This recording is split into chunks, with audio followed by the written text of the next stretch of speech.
Ani Ibni Umar radhiyallahu anhuma qala qala Rasulullah Sallallahu sallallahu alaihi alaihi wasallam la hasada illa ala snaini rajulun atahumllahul Qur'an fahuwa yaqumu bihi ana al-laili wa ana an-nahari wa rajulun atahullah malan fahuwa yunfiqu minhu ana al-laili wa ana an-nahar.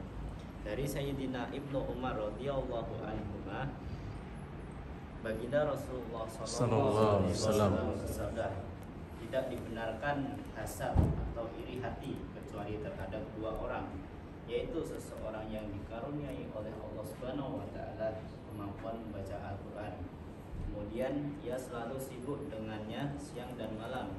Seseorang yang dikaruniai harta oleh Allah Subhanahu wa taala, lalu ia menginfakkannya siang dan malam.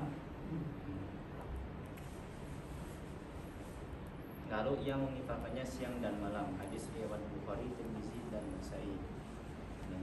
Dari Sayyidina Ibnu Umar radhiyallahu anhu, baginda Rasulullah sallallahu alaihi wasallam bersabda, tidak dibenarkan hasad atau iri hati kecuali terhadap dua orang, yaitu seseorang yang dikaruniai oleh Allah Subhanahu wa taala kemampuan membaca Al-Qur'an, kemudian ia selalu sibuk dengannya siang dan malam.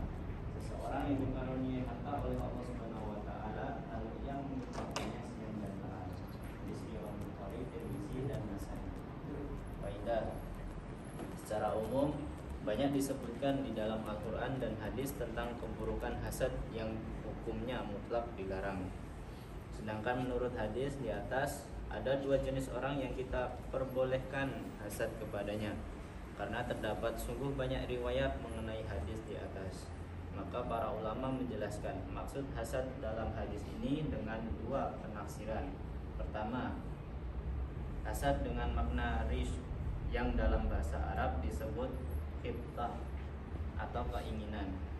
Adapun perbedaan antara hasad dan khibtah sebagai berikut. Hasad adalah apabila seseorang mengetahui ada orang lain yang memiliki suatu nikmat, ia ingin agar nikmat itu hilang dari orang tersebut, baik ia mendapatkannya atau tidak.